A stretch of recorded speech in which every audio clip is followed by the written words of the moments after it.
Good morning, members of the Public Accounts Committee. I'm going to call the committee to order as it's just 9 o'clock now. We have with us today witnesses from the Department of Education who will be introduced in a moment, but I'd like to begin with an introduction of the members that are present today. So if we could begin with Mr. Burrell. Hi, I'm Gary Burrell. I represent Colchester, Muscatava Valley. Matt Wynot, Hammond's Plains, Upper Sackville. Brian Scabar, the member for Cumberland North. Good morning, Clary McKinnon, MLA Pictou East. Morning and welcome, Howard Epstein, MLA for Halifax Shabukto. Good morning, Karen Casey, MLA Colchester North. Good morning, Chuck Porter, MLA Hants West. Hello, I'm Diana Whalen. I'm chair of the committee and represent Clayton Park. And we have some support staff too with us. Terry Spicer, Assistant Auditor General. Darlene Henry, Committee Clerk. Thank you very much. And perhaps with that, I'll turn it over to Ms. Penfound to let us know any opening statements that you may have. Thank you very much, Madam Chair. I have with me today Frank Dunn, the Chief Operating Officer for the Department of Education. On my far right, Dr. Alan Lowe, who's the Senior Executive Director of Public Schools. And to my immediate right, Doug Stewart, who is a lone Senior Project Executive working with the Department of Education. Thank you very much for the invitation to present to Public Accounts. We welcome the opportunity to speak this morning about the important work underway to maintain the quality of our public school system while living within our means. It's all about balancing priorities with resources. Education is a priority of government and our investment is significant. The department is investing and government is investing $1.1 billion on public education this year. That's $3.6 million a day, or $10,372 for every student. These are indeed challenging times. To sustain for the long term, we must be smart with those resources. It's a lot of money, but we have a lot of things to do with that money. Our challenge is to match our limited resources with the needs and numbers of students. We are also challenged by demographics. So it's not just about the number of students, it's about where those students are and how we can best serve them. We have a system designed for a much bigger school population, the boomers and the children of the boom generation. You've heard the numbers before, but they bear repeating.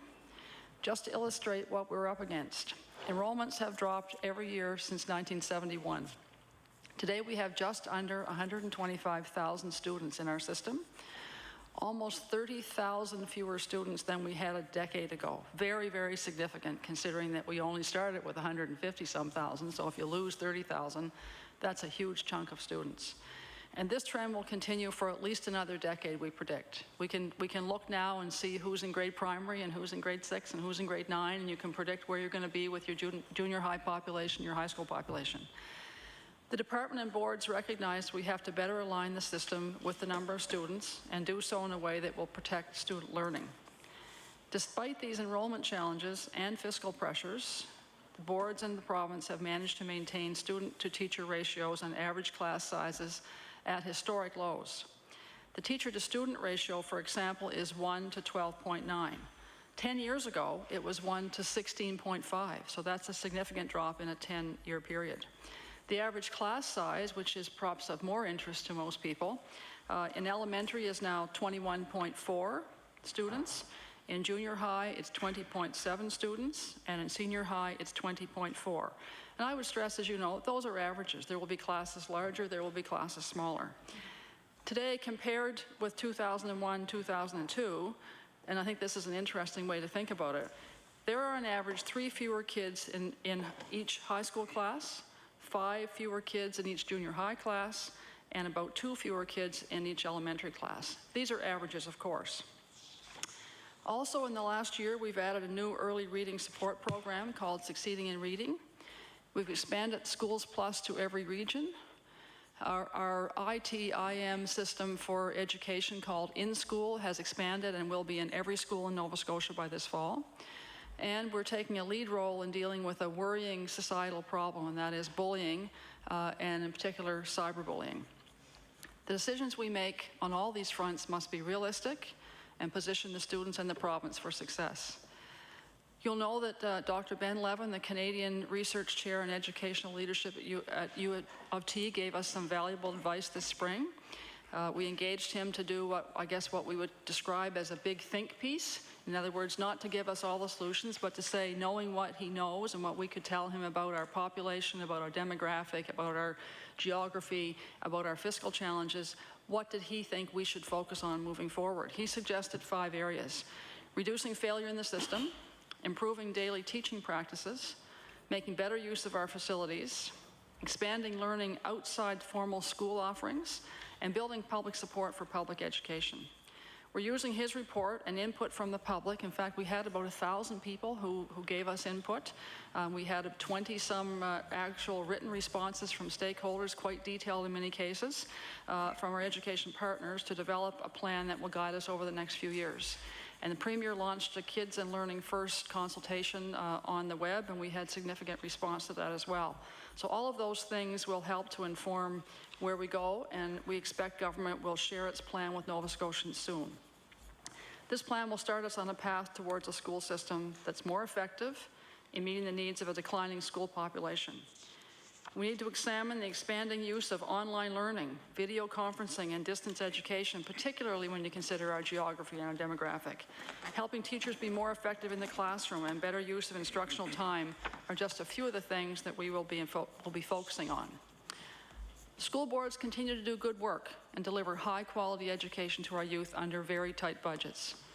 I think boards have done a great job managing under the current funding. They rose to the challenge that was placed before them. They protected the classroom and looked for savings in administration first. We have an excellent working relationship with school board staff, and we'll work together in the best interest of children of the province as we move into the future. We should thank the dedicated teachers and employees who are committed to our kids and their learning success, as they are the key to delivering on government's agenda.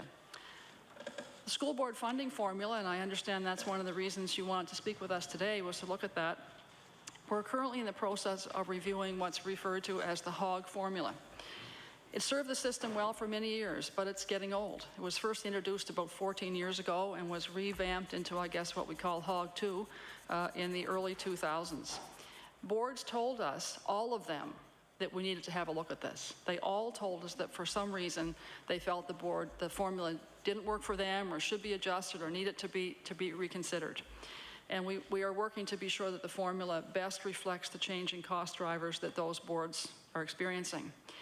It's important to regularly review a formula like this to ensure it's fair, it's up to date, and accurately reflects the actual cost of the programs and services for students and families, and that it accurately reflects the number of students that we're trying to serve. No final decisions on that, and we can speak more about that. I'm sure you'll have questions. It's very much an iterative process back and forth with the boards. We continue to consult with them. And if we move to a new model, because no decisions have been made, it's very clear that from the boards and from our own thinking that there needs to be a significant transition period. You can't flip a switch and move to a new funding allocation model, especially in the times that we are facing in terms of fiscal challenges. Last year, budget targets were released early to school boards, February 8th, the earliest they had ever been released. It's usually much later in the year, usually the end of March. And we hope very much to have those targets out even earlier this year to help boards plan as well as they possibly can as they prepare to move into the next school year. Again, we have an excellent working relationship with school board staff, and we'll continue to work with them to achieve the best possible balance in the budgets that they strike. So with that, I'll stop, and we're happy to take any questions you may have for us. Thank you very much. We appreciate that. And we've been joined as well by Mr. McMaster. So welcome. And for the first 20 minutes of the questioning, I'll turn it over to Ms. Casey for the Liberal Caucus. Thank you, Madam Chair. And thank you for the introductory comments. They did cover some of the areas that I wanted to address, and so it's a good lead into where I wanted to go. And perhaps if we could start with your final comments regarding the review of the HOG formula. And yesterday in the House, I did acknowledge that I thought it was a good timing that we needed to do that. I'm certainly aware of many of the concerns that were expressed over the number of years about the fairness and how things had changed and whether boards were still feeling that that it was responding to the changing needs. And so the review is timely, and I have followed a bit of the review, the high level and the detailed presentations that have been made to boards and the responses. One of the questions that I asked yesterday, I think you have answered today, in that will any of the recommendations or changes to the HOG formula have an impact on the 2012-13 funding? I didn't get an answer to that question. I would take from your comment that perhaps not, but I will let you answer that. Will any of the changes that come about as a result of this review impact the funding for 2012-13? Thank you very much. Last year, when the budget targets went out to boards, we used the HOG formula that remains in place today, and that's an allocation formula, as you would know. It doesn't say how much money there is, not how big the pie is, but it says when you understand how big the pie is, how does it get allocated among boards? And it has a large number of elements in there that take into account programs and how many teachers you need to deliver the program. It takes into account the kind of square feet a board has to manage. It takes into account, in some fashion, transportation costs and a wide range of things. So the targeted Monday, the budget last year, the number was put through the HOG formula, and it would spit out how would that impact every board. But government made a decision that no board should lose more than 1.5% of the provincial average. So I guess you could say there was a rider put on it that said even though boards are experiencing significant fluctuations in enrollment, and if you just let the formula work its way through, it would impact some boards much more significantly than others. So to manage that, the rider was put on that it would only be 1.5% of the average. The other things that factored in, and I'm getting to your specific question, were that the budget was built last year on attrition. So looking at, how many teachers usually retire in the system, and it's a number that floats in the 350 to 450 range.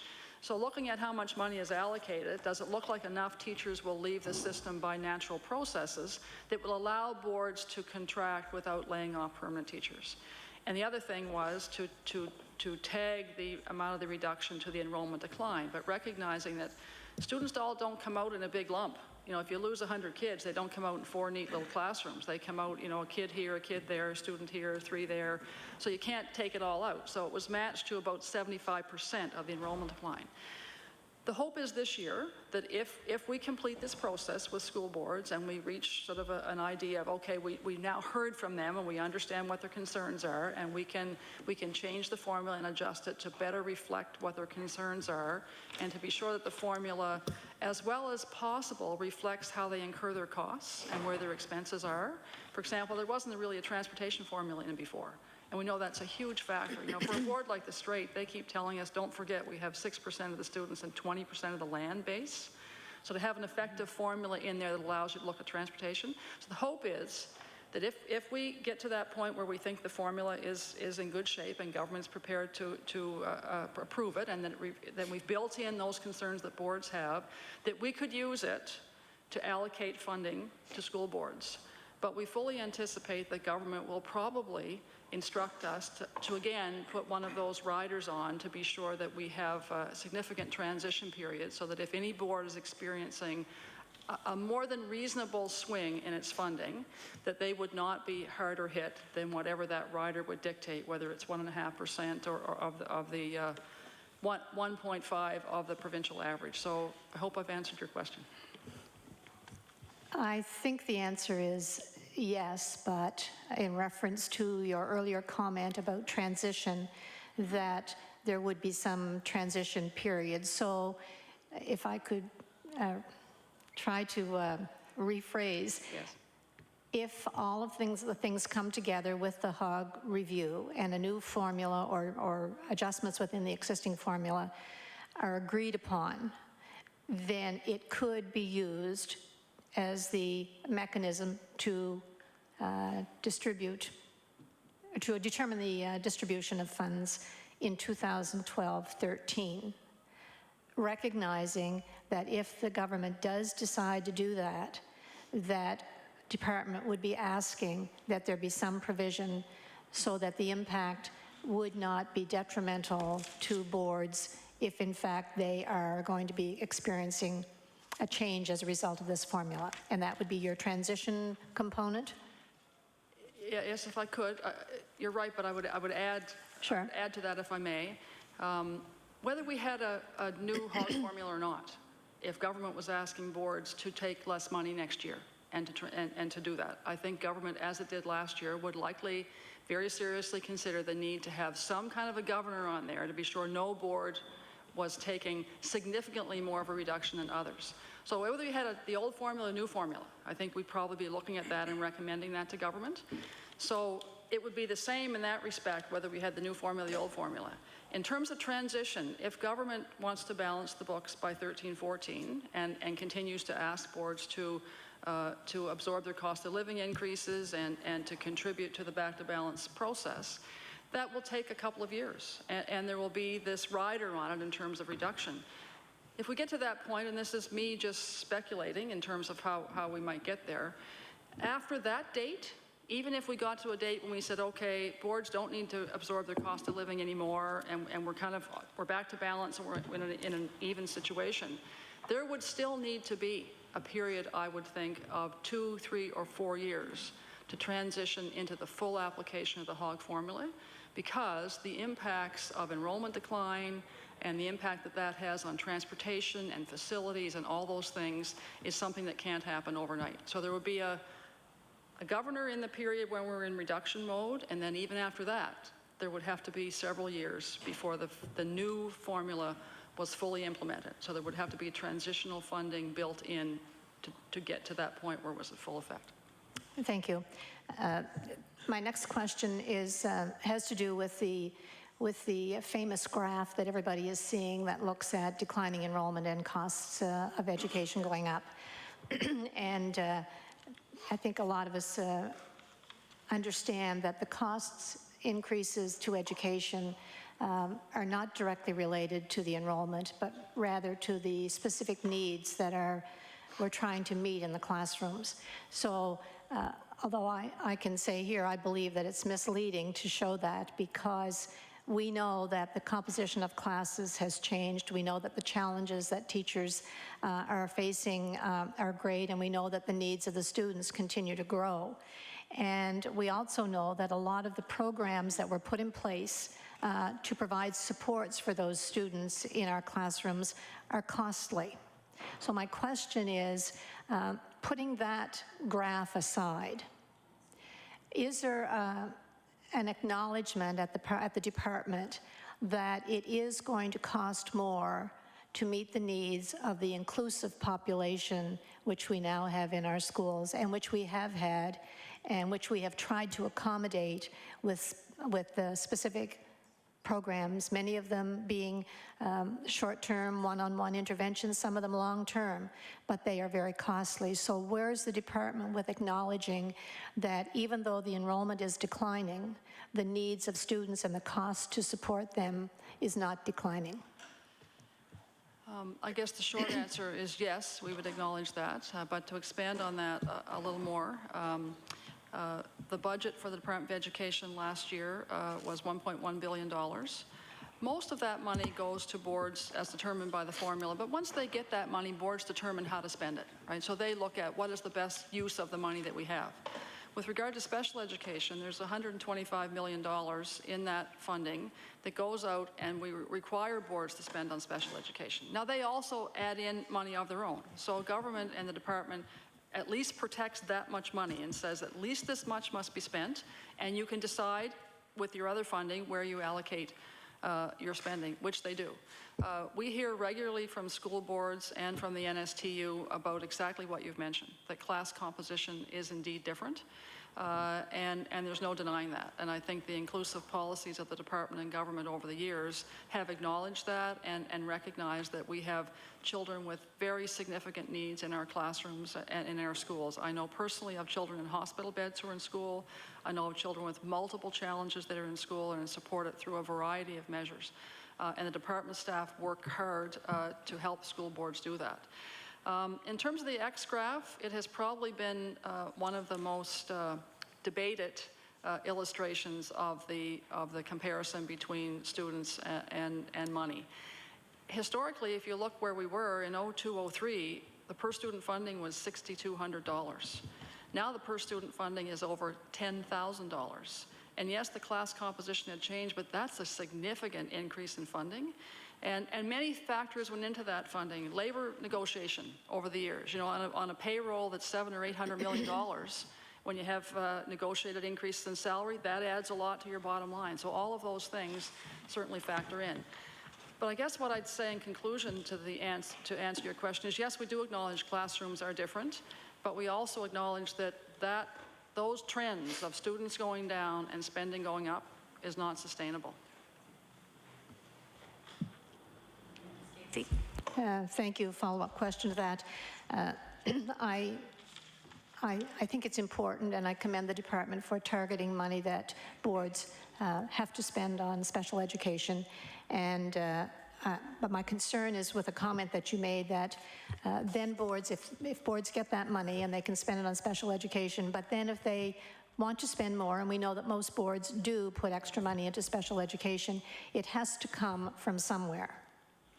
So if a board gets their allocation and then they get the $125 million divided up for their special ed, but they have additional needs that can't be met with their allocation through the formula, they have to go to some of their other funding, and if they go there, it's kind of a rob Peter to pay Paul. So with the department with the government cutting board funding by, I think it was, what, 30-some million last year, and having to assume the escalating costs of wages and benefits and those things. And then they're finding that they have more of these students with special needs, and they are determined that they're going to try to meet those needs. Where can they get that money if the allocation from the department is not increasing for special education? I guess first I would sort of put on the record that the reduction last year in budgets to school boards was $17.5 million, not 30-some million. And of course they were asked, like all government departments and areas and DHAs, to absorb their cost of living increases. But the reduction was $17.5 million. We're certainly looking at, as part of this exercise of reviewing the HOG formula, we're looking at these very things and talking to boards about how the money is allocated, what should we be doing, how should we be tweaking that formula to be sure that we best reflect how they spend their money. There was a report done in the early 2000s that came up with the recommended ratios for things like resource teachers, speech-language pathologists, psychologists, teacher assistants, and it recommended certain ratios across the school population.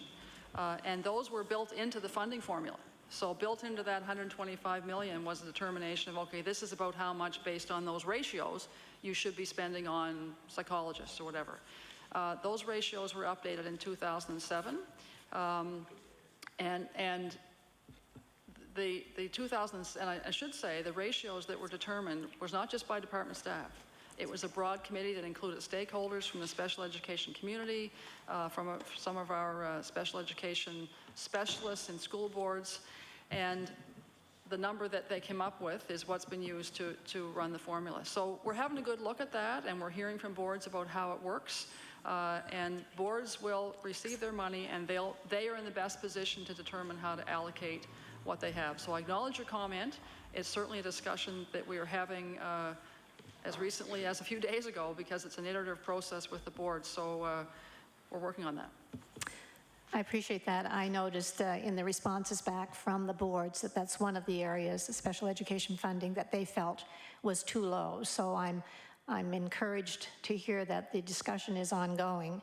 I would like to go back, though, to a comment that was made about the funding cuts. And I think perhaps the 30 that I was talking about was a combination of the reduction in funding as well as boards having to pick up the other costs that had been covered in the past and had not. And I know boards were saying, if we go back to the original 22%, which I believe is the goal that this government has set, and it will be there, it's just how you're going to get there. And unfortunately, people lose sight of that when you come back out and say, well, it's only a 2% reduction. But in order for boards to maintain their status quo, it's much more than 2%. multiply that by 3, and in some boards you're getting close to 22. So when we say, you know, it's only been a reduction of 2%, and I'm using that as an average, and it may not be the average, but it's close to it, that the reduction in funding to boards was 2%. Boards have to pick up those other costs, which to maintain the status quo alone, some boards it was about 3%. So I guess my question to you is, recognizing that boards are now having to cover more costs than they had before, recognizing that they're getting a reduction in the funding from what they had before, recognizing that the needs of those special education students are there and increasing and growing. I'm concerned that the department is asking boards to find that somewhere. Boards are running out of somewheres to go to find that money.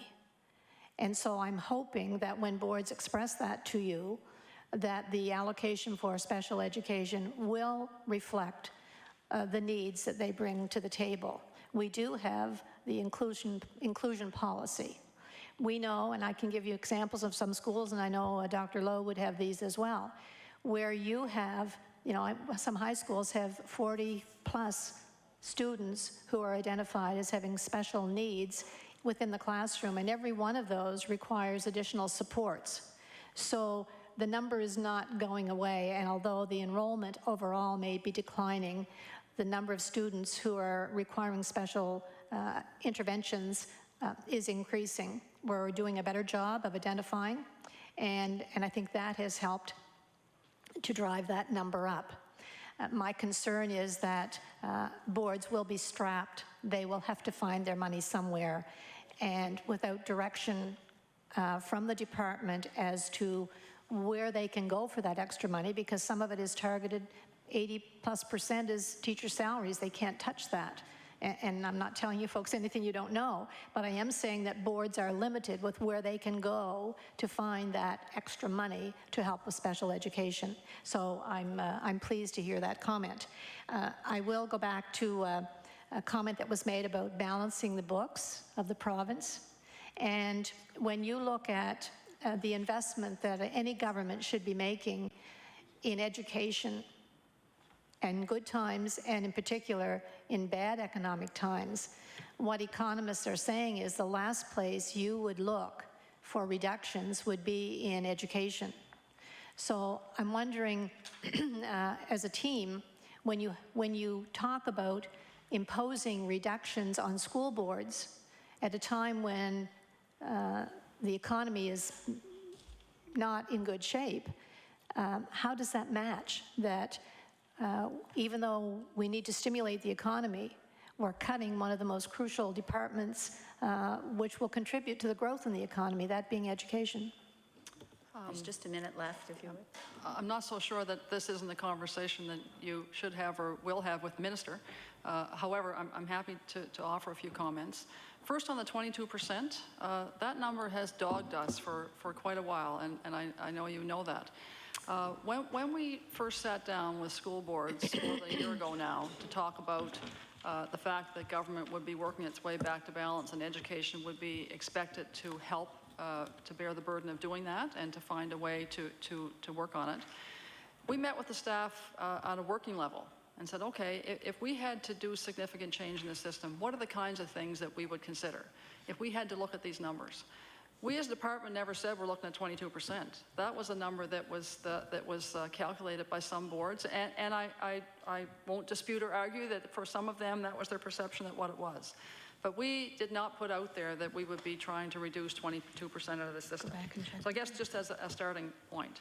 And I guess I'd just reiterate that the budget we planned and what we expect government will do over the next few years is to base its budget on attrition, to have it based an attrition budget, and to also be sure that we align money that comes out of the system with the number of students who are declining. And just as last year, or the current year we're in, the money that came out of the system was not reflective of 100% of enrollment decline. It was 75%, acknowledging that you can't do that. You can't take it all out at once, and you can't match it totally with declining enrollment.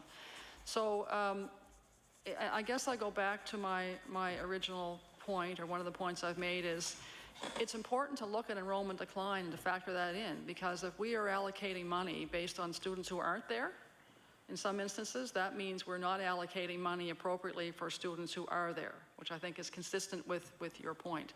And that in the long haul, that X graph, that trending is not sustainable. So I'm sure the minister would answer, or other elected officials, but I think in terms of where it relates to the economy, I think the concern is that if we don't get the province's books back in order, everything will be in jeopardy. So I'll leave it at that. Thank you, Ms. Penfound. I'm going to turn it over to the Progressive Conservatives, and it'll be Mr. McMaster for 20 minutes. Thank you, Or to share your time. Thank you, Madam Chair. And I will share my time. I do just have a couple of questions this morning. In the area I represent, includes the Strait area, which we know has what's going on with the new paper mill right now. And we've had a significant decline in enrollment the last 20 years. In fact, the school I went to no longer exists in Judic. You know, we may see that trend continue.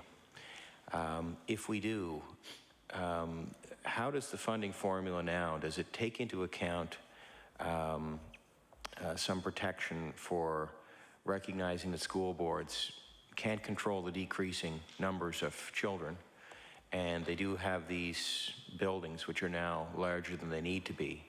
How does the funding formula take that into account to recognize that school boards have to deal with that cost and don't really have control over it?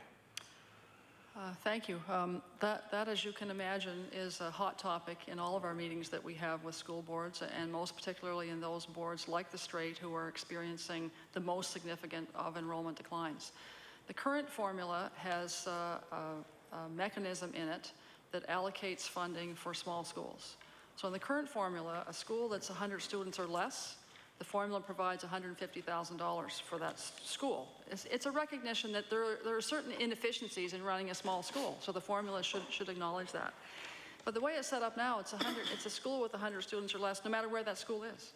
So if that school happens to be in downtown Dartmouth or in some suburban area in Metro or Sydney, the $150,000 goes to that school. What we have been hearing from school boards is that that might not be the most effective way to allocate funding, that we should be more concerned with not necessarily the exact size of the school, but the location and the level of the school. So for example, if a school is isolated, in other words, it doesn't matter if there's 20 kids, you're going to have a school there, because those students can't be on the bus as long as it would take them to get to the next school. That school needs to be supported. That's something the board can't control. They can't control whether there's a school there or not. As well, we've heard from boards that 100 isn't the right number. You may have, for example, a high school that's 220 kids. That's a small school in a high school. And to be able to offer a complete program, to have the options there for those students, you have to have more than the number of students times the program would chew out, so many FTEs. You have to add some money in to be sure that they can offer a reasonable program to those students. So we've been hearing about those things from boards in terms of how to best structure the formula to allocate money to take into account those challenges that boards have with respect to schools that they absolutely must operate, and to be sure that we're not using an arbitrary, it's 100 kids and that cuts it off, because the challenges may be different for different schools. And I actually may pass this to my friend Doug Stewart here, who may comment a little more, because he's been the guy, and Frank, who've been working with the boards and hearing their concerns, and he may be able to comment on some of the considerations and things that we're working our way through as we discuss the question that you've raised. Yeah, Mr. Stewart? Sure.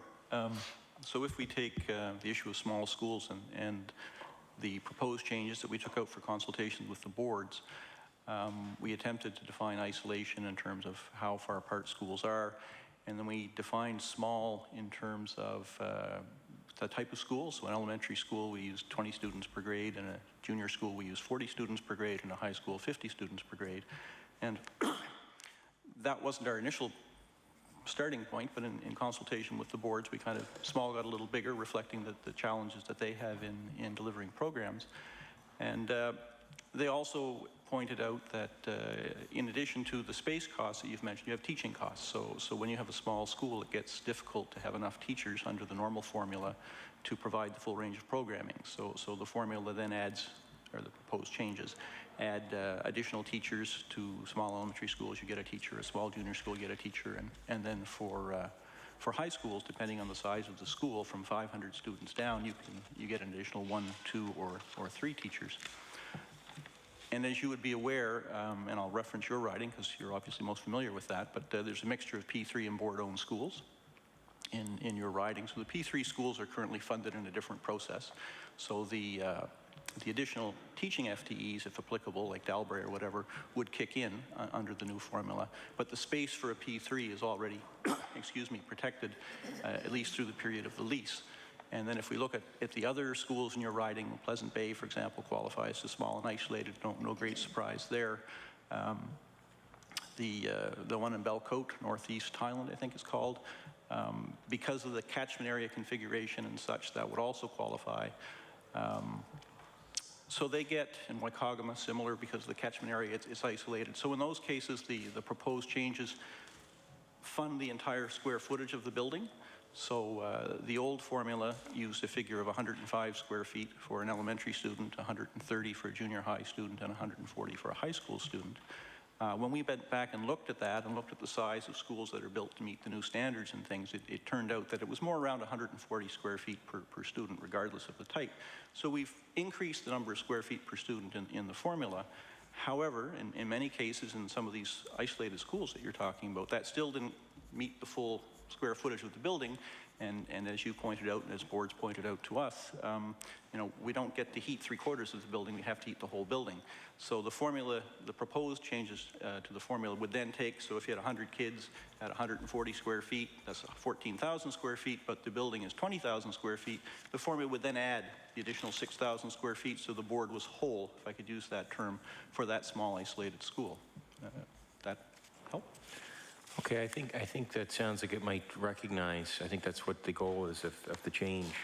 Have you considered, like I think of, just to kind of put it into perspective, I spoke with a teacher at one of our schools, and I asked her how many children's parent, you know, how many children in the classroom would be affected by if New Page disappeared and all the jobs with it in and outside of the mill. And she said about 50% of the students have a parent that's working in the forestry sector. So it's quite significant.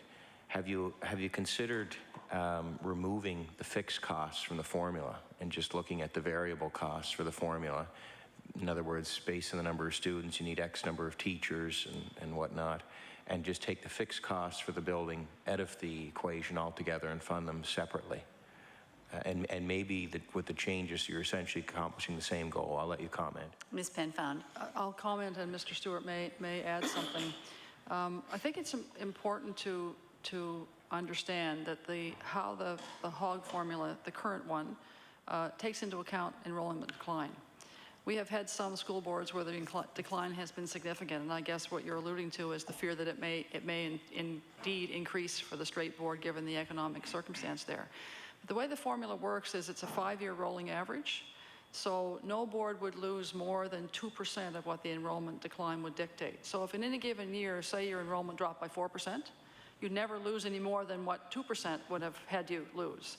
But it's a rolling average, so eventually it catches up. So it actually is a mechanism that helps boards transition.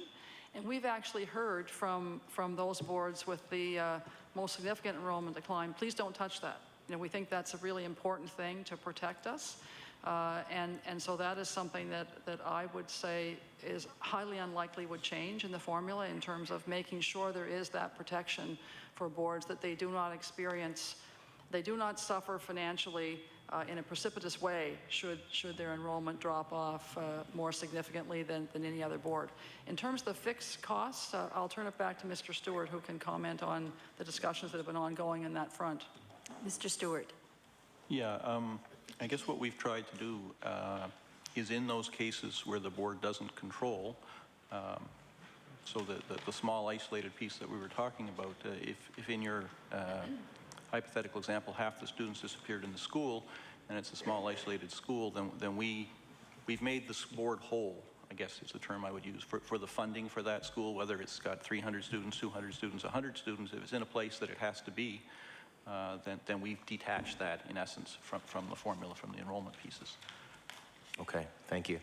And a question unrelated to that, what kind of investments has the department made with respect to young people who might be falling through the cracks? And this would be people who would just may not be having a lot of success at school and eventually may drop out of school. What support is there for those people? How have you been trying to stop that from happening? Ms. Penfound. Yes, I'll offer a few general comments, and I'm sure Dr. Lowe can chime in. I think it's important to recognize that students that disengage can be at any achievement level. So you can have children who are academically very capable of achieving at high levels. You can have students who have challenges and may never achieve at that high level. And at each of those spots in the spectrum and in the middle, you can have students that for some reason or other are not achieving and are disengaging. So a number of things that we have on the go that help to address that. We have the International Baccalaureate program that's offered in every board, and Dr. Lowe has information about exactly where and what that program looks like, and our students are achieving extremely well. So some of those students are having different opportunities than they might otherwise have. We also have skilled trades programs that are offered around the province, and we're hoping to increase those because not everybody should be thinking that they necessarily have to go to university. Skilled trades are fabulous opportunities, and particularly if we have, now that we have the shipbuilding contract, we need more people who are engaging in those trades as good jobs and good for them and good for the province. We have the Options and Opportunities program, which is specifically designed to catch kids who might well drop out of school and keep them in school in smaller groups and have them positioned to be able to move on to community college or whatever their career choice is. And the other thing I guess I would mention, and then I'll turn to Dr. Lowe, who may be able to comment more specifically on how O2 works, for example, because it's one of the flagship things. We also have now moving this year into having Schools Plus programs happening in all of our school boards. And that's a mechanism to be sure that we have, I guess on a number of fronts, using school space. So it's the way that we can have other professionals who offer services to students and communities located in schools. We can have collaborative efforts going on with other government departments and agencies that can apply their combined resources to help students and families that are in need, and bring more people to the school and have more resources in the school for students. You know, if a child is in need of, is having contact with the justice system, with also our social services, is having academic issues, has medical issues, that child could be out of the classroom a lot seeking those services. If we can find a way to bring those kinds of services to the school, to have a collaborative approach about how to manage that, I think that will help as well. We also, a year or two ago, Howard Windsor chaired a panel that looked at absenteeism and looked at the kinds of things that we should be doing to be encouraging kids to stay in school. And that task force made a number of recommendations, most of which government supported. So we're working on those as well. But I would ask Dr. Lowe to comment maybe particularly about the O2 program, because it probably is one of the more significant things. Dr. Lowe? Yes, thank you. The Options and Opportunities program is designed for students who may be pursuing in courses that would lead into community college and into skilled trades and other kinds of enterprises. And along with that, I should say, beyond the O2 program, there has also been a vast expansion of the co-op programs throughout the province. And school boards have been working very hard for even those isolated schools to set up opportunities where they can go into real life working situations and see what the world is there and what opportunities might be there for them. In the O2 program, it's been extremely successful. If you've ever heard the students who are in the program give their testimony of how it's affected their life, it really is a life-changing experience for many of them. They are encouraged, working closely with their teacher and advisor, to do an inventory of the skills that they have, to identify where they need to develop more skills in the particular interest in a trade that they might have, so that they, instead of just going and taking remedial math, they understand the math that they're learning is the kind of math that they'll need if they're going to go into carpentry or something like that. And the motivation factor is extremely high. Students begin to take more responsibility for the direction that they're going in. parents report that students that they found difficult to wake up in the morning to get them to go to school are there eager and ready to go. And if you go to the graduation, the students in the O2 program form a very strong bond with each other. And it really is very motivational to see that kind of thing happening. The O2 program currently is in 48 schools, 48 high schools throughout the province, and it's in every board. And what we're looking at is to see what kinds, the boards have asked us to look at the elements in the O2 program that have been most successful and to see what parts of those we might be able to bring into the junior high. And so in that regard, I'm working with the program directors in the school boards, looking at the grade 9 program to see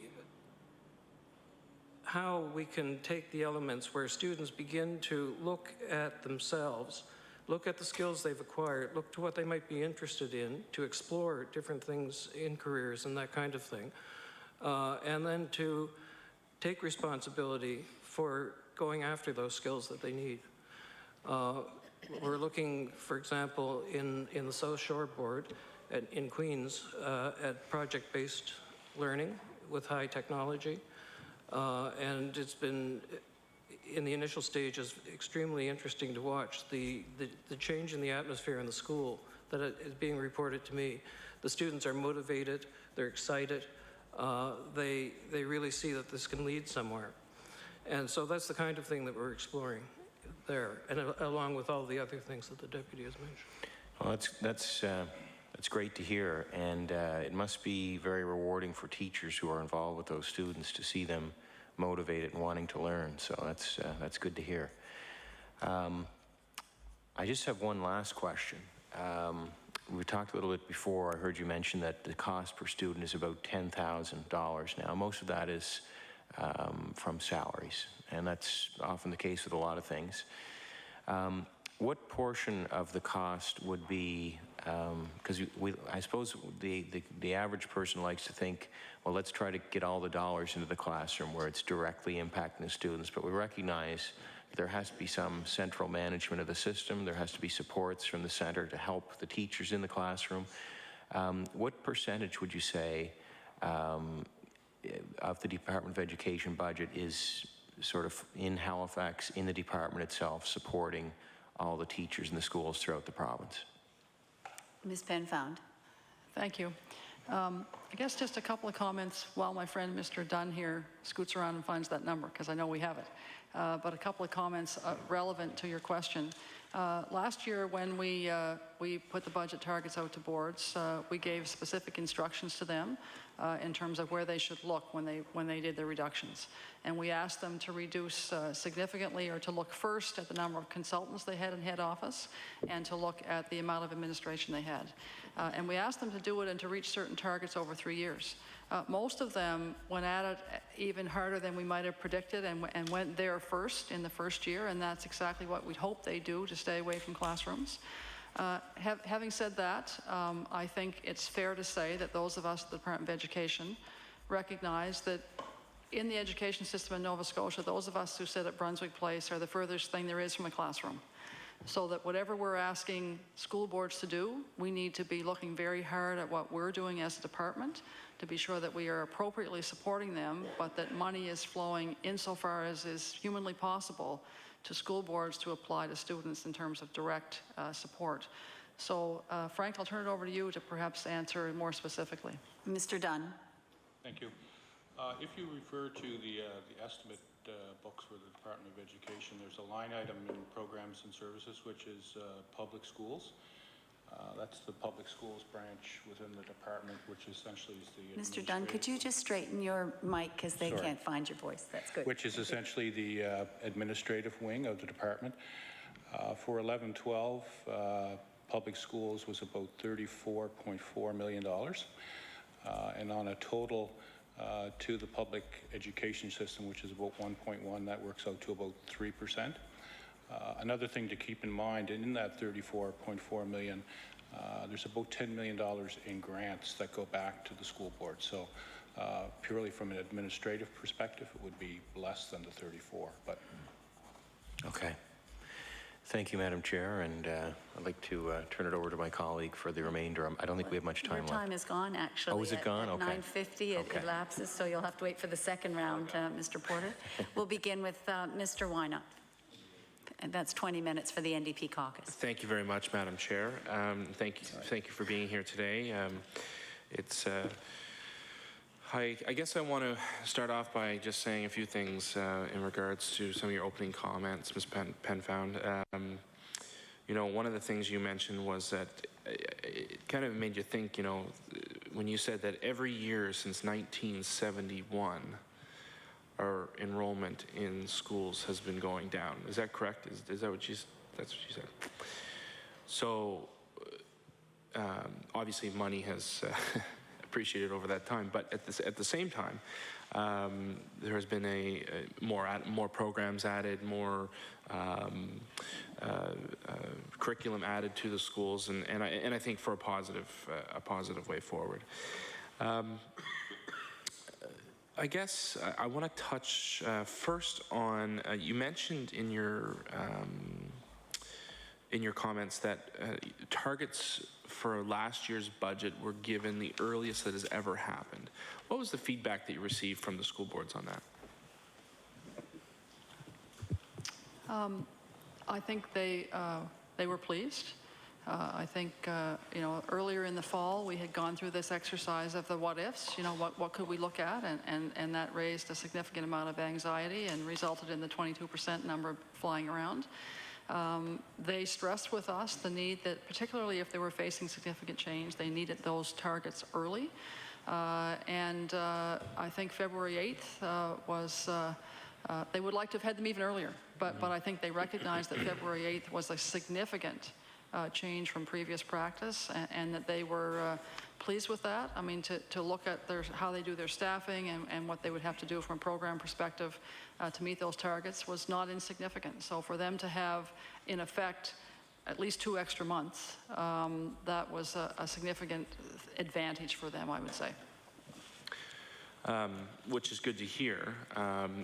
And I would assume that since those budget targets you know, from February 8th, 2011, since those targets were put in place, I would assume that the department's been working with each individual board to work towards this coming year's budget. Would that be correct?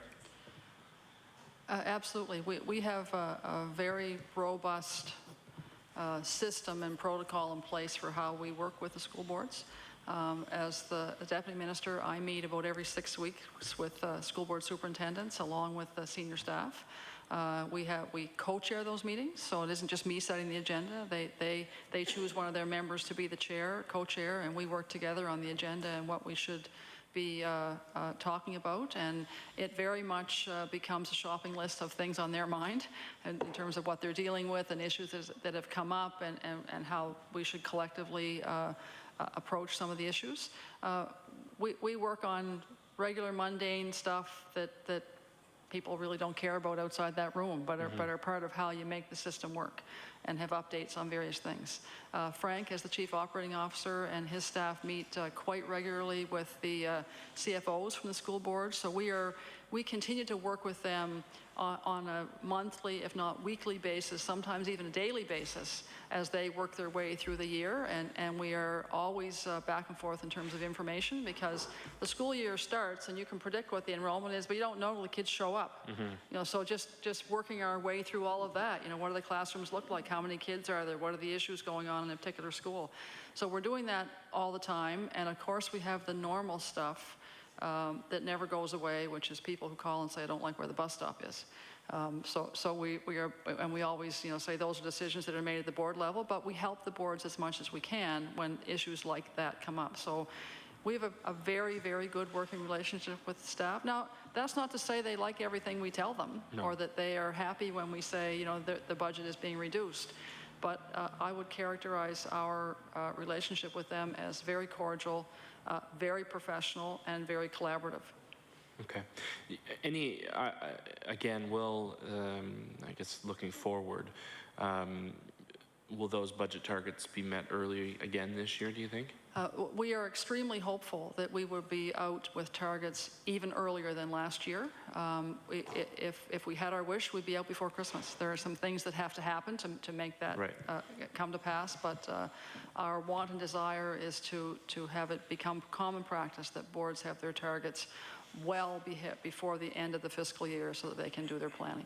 Yeah, I think what's important to recognize is that, you know, it doesn't matter if you're in the education sector, the healthcare sector, all of the other agencies and boards that make up government are a part of this process to ensure that we live within our means and getting our province back to balance, which is something, quite frankly, is being done in a progressive way to ensure that, you know, you don't cut too quick, which would hurt the system overall, and which is something that I think that other governments in the past have done, quite frankly, too quick. By cutting too hard, too fast is not appropriate. Rolling back wages is not appropriate.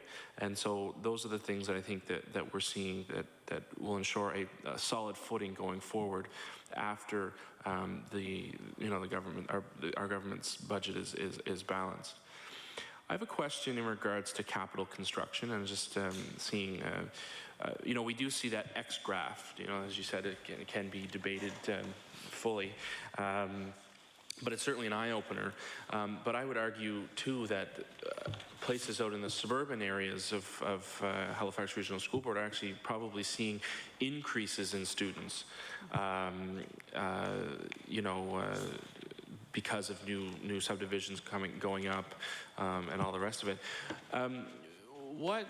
What's the process for capital construction, and how does it fit into the budget that is allocated? And like, my understanding is that the school board, the province eventually will put out an ask to the school boards, and then that ask is then kind of evaluated at the department level, and then, you know, the allocations will come, you know, for potential new schools or you know, amalgamations, all the rest of it. Can you, I know that's probably a long answer, but can you maybe try to make it a little concise and see in a nice little package and see what we go from? That's what we're all about, nice little packages. I guess as a comment and thinking about the particular area that you represent, you know, we know that every board in Nova Scotia, save the CSAP, is experiencing declining enrollment. Even Halifax is experiencing it. But there are some pockets, and you happen to represent one of them, where population is increasing, and that puts different demands on the schools in that area.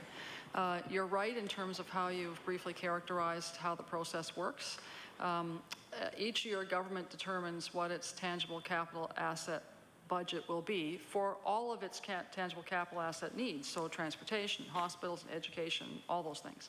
And Mr. Dunn, when in his previous incarnation at the Department of Finance and Treasury Board, was a significant part of that process. So I may toss it to him in a minute. But you're right in terms of what we do is traditionally, every year or two, we go out to school boards and we say, what are your needs? What do you see on the horizon? And they are constantly, for example, in Halifax, they're constantly working with HRM, they're looking at StatsCan, they're looking at community counts, and they're looking at what's happening with the population, where is it going, where do we predict we're going to be, what are we going to need 5 years from now, 10 years from now in terms of those high school students or those junior high students. And they put together, I guess, what you might want to call their wish list, but it's a list of their predicted needs. And sometimes it stretches out quite far. So they would put that list together and they would submit it to the department. And so that's just particular to their board. But of course, all boards are putting their list together. So we, as the department, would coordinate with the Department of Transportation, because they would have a representative of the Department of Finance and others to look at, okay, how do we figure out how to merge all those? How do we get the priorities in place? So do some significant work, and we have a group of people with architects and engineers who work on these things to figure out, you know, looking at what's the age of the school, what's the condition of the school, what are the transportation routes like to get to that school, what is the board telling us about whether or not they want to combine that school? Are they going to now change that to a 9 to 12 instead of a 10 to 12? You know, those kinds of things, and try to come up with a merged list that says this is where the money needs to be spent to best meet the needs of the boards and the province. So that happens, but of course every year, even though you can be doing a forward-looking plan and saying, wouldn't it be nice that 3 years from now, 5 years from now, we're building this school or this or this school, government each year has to determine how much money it can allocate for its tangible capital asset needs. So the overlay on those priorities is that you'd have to take the amount of money you have and figure out, well, how do we allocate that and how do we address those priorities that are in place? And some are for new school construction. Some of the most significant things we do is to do additions and alterations to schools that are out there that prolong their life. You know, if you can spend $2 or $3 million to prolong the life of a school for 10 or 20 years, that's money really well spent. So it's a fairly complex process back and forth with school boards, and within the boards they have their own processes in terms of how they come up with their particular needs. So Frank, you may want to comment on the process a little more. Mr. Dunn. Thank you. The deputy did a good job in replying to your question. I think one thing that I would add is once the TCA allocation is allocated to the Department of Education, the process doesn't end there. That's simply the money. There is a branch within the department, facilities management branch, which then works with both the school boards, with the community, with elected members in the legislature to ensure that either the new school or the ANA is completed and to the best of our ability to be completed within budget. Much more difficult than it would seem because these projects are generally not 1 year. They are multi-year, and if you overspend or underspend in a particular year, it has impacts in future years. Yeah. So it's an ongoing process. Okay, and I will, one last question for you, Ms. Penfound, and it's in regards, I'm glad you mentioned the cyberbullying and bullying task force and the work that they're doing. I'm lucky enough, I guess, to be involved in that whole process, and I'm glad that I was appointed to the task force. Just a quick question, I guess. I find you know, I've been able to travel the province a little bit in this regard, and you know, talking with students and teachers, it is a pretty significant issue for them, with especially in particular the cyberbullying piece and how we as a province can move forward on this. I find it interesting that I think there was around approximately 5,000 people who actually got involved either through focus groups or through the online survey or through letters, emails. I mean, that's pretty significant, which I think is telling on how important the issue is. So my question is, any sense of when that final report will come to the minister? Thank you very much for the question. This has been really a very eye-opening thing, I think, for everyone involved in this. Unfortunately, the issue came to the fore earlier in the year because of some very disheartening and sad circumstances where students committed suicide. Perhaps for a number of reasons, but indications that bullying through the internet played a role in some of those circumstances. As you know, because you're on the task force, you know, Professor Wayne McKay at the law school was asked to chair the task force. He's a noted expert in education law in Canada and has done consulting work for other provinces on a variety of issues. So we were extremely pleased that someone like him would basically volunteer. We're paying him, but we're not paying him very much, and he stuck his hand up saying that he would be interested in doing this. And again, we were pleased but almost shocked at how many people came forward. Oh, yeah. And how many people from across the continent and around the world wanted to chime in on this issue, had something to add, wanted to describe the issue, wanted to suggest solutions.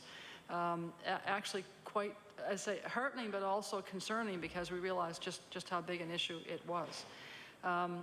We, I guess, at Education have been happy to be leading this in terms of setting it up so the task force could do its work, but have also been concerned a bit that some people might consider this as an education issue. It's an education issue in terms of people need to be educated about it, but this is not a problem that's going to be solved all by itself at the school level. You know, we can't expect our principals and teachers to solve an issue that can happen at home when a child is sitting at the computer at 10 o'clock at night in their bedroom. I mean, you know, Interpol can't figure out how to harness the internet, so how are we going to do it? You know, we're not going to be able to regulate that. So what's become increasingly clear through the work of the task force is that this is really a societal and a community issue. So it's really expanded with the understanding of just how broad it is. To your question, the original plan was to have the task force report by the end of December. It became increasingly clear over the last couple of months that given the amount of input, given how big this issue is, given the import of the issue and how important it is to be sure a complete job is done, and in discussions with Professor McKay, it is likely that soon that date for receiving the report will be extended by a couple of months. We're looking soon, I think, at determining that with him, and I would think quite likely that we'll be looking at the end of February for his report to come in. And the last thing we want is for him to feel rushed, that he needs to be able to really understand, given the large volume of input and how broad this issue is, that he feels that he has had adequate time to appropriately address the issue. So I expect in the next week or two, we'll confirm that date and we'll put out to the public that we're looking at a little longer time. What I find encouraging is that when I sit at that table, there's so many different groups, be it government people, be it private citizens, be it private companies, nonprofit groups sitting at that table trying to advise and put forward ideas and all the rest of it. And the other thing is being open to the public for some of the working group sessions, the presentations from the various stakeholders. I think it's great. Anyways, I'm going to pass things over to Mr. McKinnon, please. Yeah, you have 2 minutes and a bit. Thank you, Mr. McKinnon. Thank you very much, Madam Chair. I'm glad Mr. Wynot mentioned the cyberbullying issue, and as a follow-up, I was going to ask a question in relationship to the leadership that Wayne McKay has been showing. I don't really think I have time for a question, but Wayne comes from a family that has shown community and business leadership for many, many years, and I'm just so delighted that he's involved there. His dad was the warden of Pictou County back in the late 60s, and I served with him on council in the early 70s, and the late Alec McKay was a great person as well.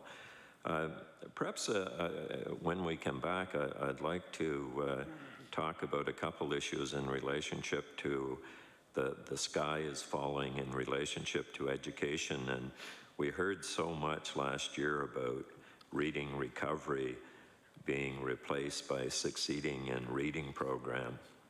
And if you would perhaps give us a couple quick comments, and maybe in the second round, if I do have a little bit of time.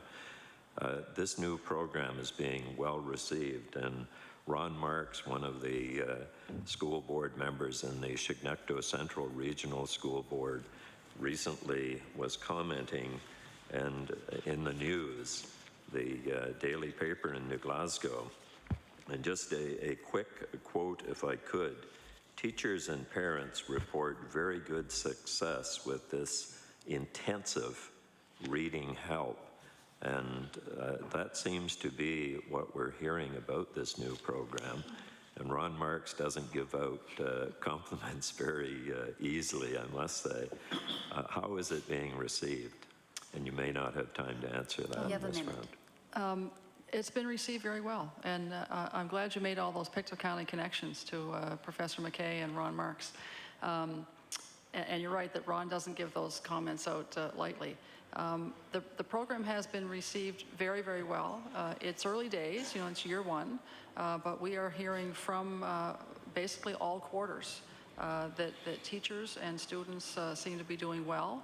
Of course, we won't know for a year or two exactly the results, but at this point we feel it's achieving its objective in terms of meeting more students and engaging classroom teachers more in helping students who have reading challenges. So I'll leave it there, but be happy to just discuss it more. Thank you very much, Ms. Penfound. And for the last round, we'll have 16-minute rounds. That will take us almost to the hour. And I'll begin with Ms. Casey for the Liberal Party. Thank you, Madam Chair. And if I could just go back and make a comment, something that Dr. Lowe said when he was speaking about O2. And I was pleased to hear that you're looking at perhaps moving some of the curriculum for O2 into junior high, perhaps grade 9. At least that's being discussed, and I commend you for that. We know that it was designed to provide an incentive and allow students to be engaged, excuse me, in the learning process when otherwise they may have found things not too relevant in the curriculum. So sometimes at junior high, I know we introduced it as grade 10, 11, and 12, but sometimes we've lost some of these kids before they get out of the junior high years, so I was encouraged to hear that. It does cause me again to go back to a program that is more costly, and will the costs that are incurred in order, if that program is extended, will that be considered when the overall funding to boards is looked at? Because I go back to my earlier comments that many of these new programs, which are designed to for more engagement by students and to meet more of their special needs, are costly, and yet the funding to boards is going down. So I'm encouraged to think that the junior high population is being addressed, and perhaps the beneficiary of something similar to or an extension of O2. It also, on the other hand, enhances my anxiety about it will be costly, and where will the funds come for that. I want to go back to a follow-up to a question that my colleague from Inverness was talking about, and that was isolated schools, and we all know that the geography of our province can't change. Where people live doesn't generally change, and so you have to provide accommodations for schools in those communities.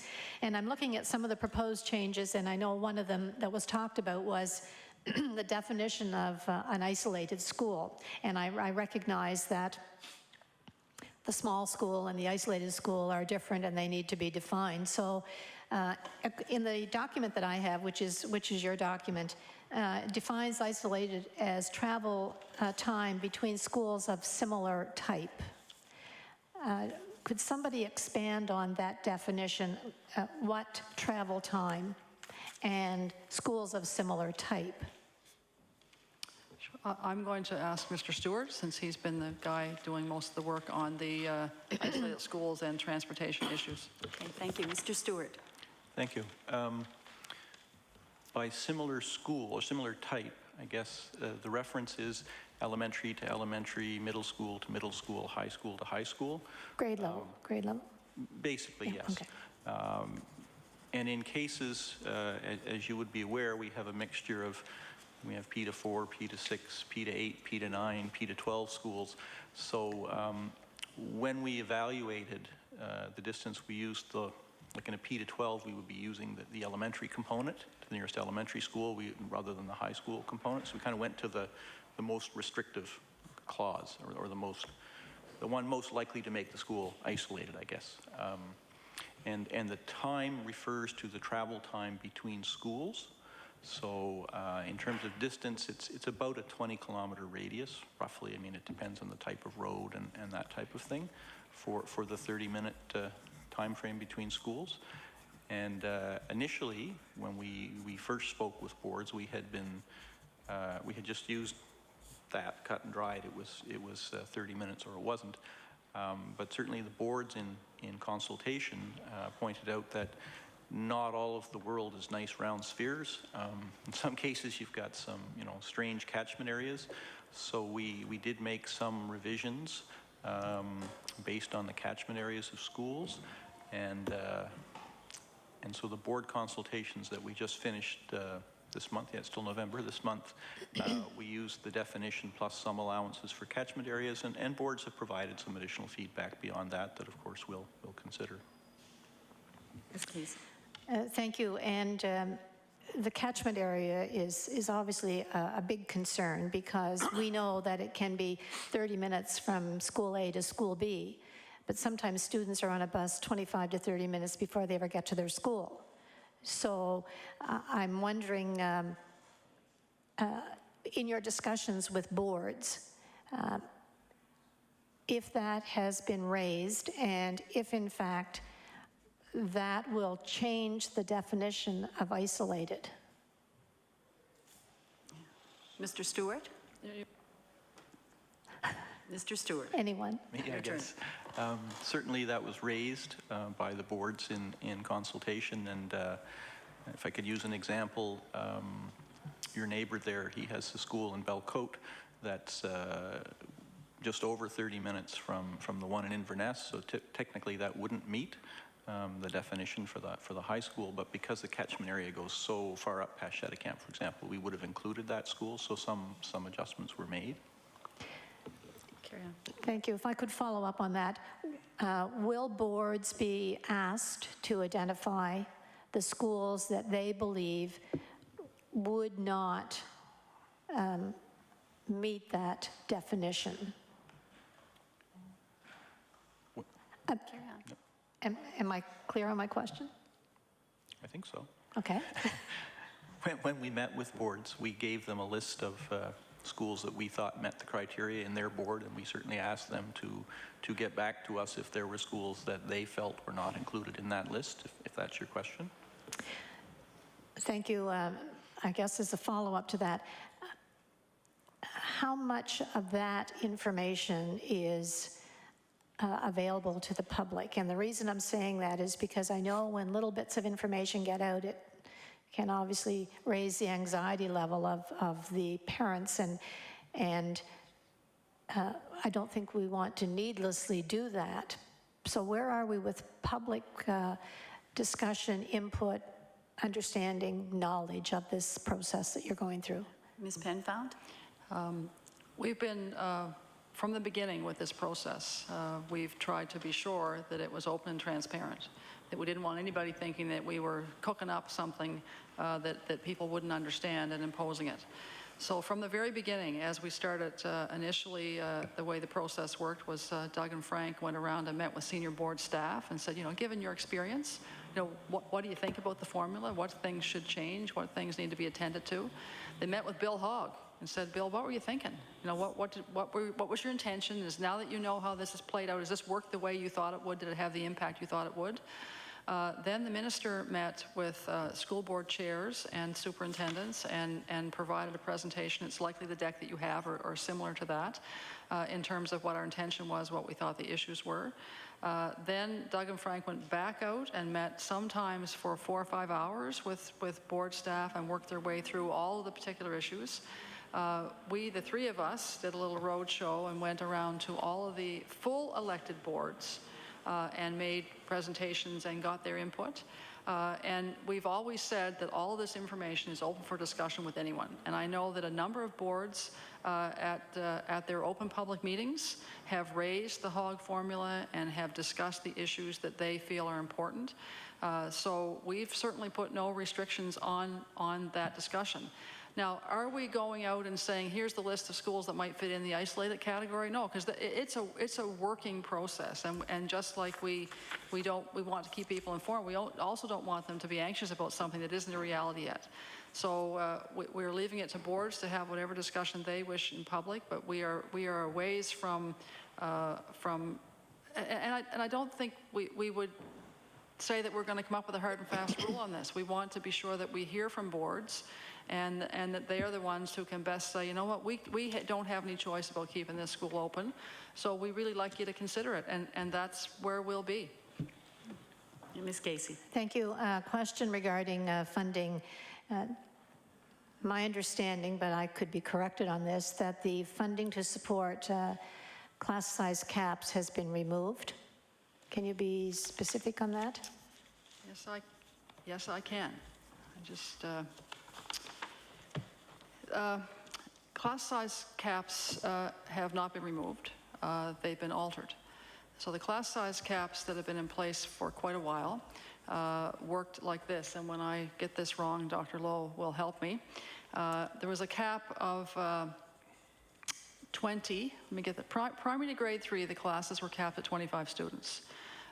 That was raised to 27. The cap of 28 for grade 4 was removed, and this was quite some time ago. And there was a cap of 20 that has been in place for a while and is now moved to 22 for any class that's got primary in it. So it's a full primary class, or it's a P1 split, or a P123, because there are some small schools that have that, is now capped at 22. The proviso on that, though I think it's important to note, is that there will be circumstances where even with the cap in place and everybody recognizing they'd like to have small classes, that one student over the cap would place the school in a position where they needed to do a split class. And some schools and some communities would prefer that not to happen. So the way the policy is set up, that is if a school board finds itself in that situation and a school says, you know what, oh my gosh, now we've got 27 and it puts us over whatever the number is, that with the advice of the school advisory committee, they can make a decision to increase that class beyond the cap. So there's very much a discussion with the school administration, with the community, about what's appropriate in that particular circumstance. What we do know, though, is that class sizes, average class sizes, have continued to drop over the last few years. So the cap is still there. It has been made a little more elastic to allow boards and schools to adjust by up to 2, and again, with the school advisory committee, to move beyond the existing cap when necessary. So Dr. Lowe, have I basically got that right? Did you want to add anything to that, Dr. Lowe? You don't have to, but. No, basically, but just to make sure it was picked up that the cap of 20 is when it's a combined class. Okay. A primary one. Right. Children. Okay, thank you. Ms. Casey. I guess I'm not sure if I didn't word my question correctly or not, or clearly. I think what I hear you saying is that the class size caps are still in place with the exception of a few changes. My question was the funding to support class size caps. Ms. Penfound.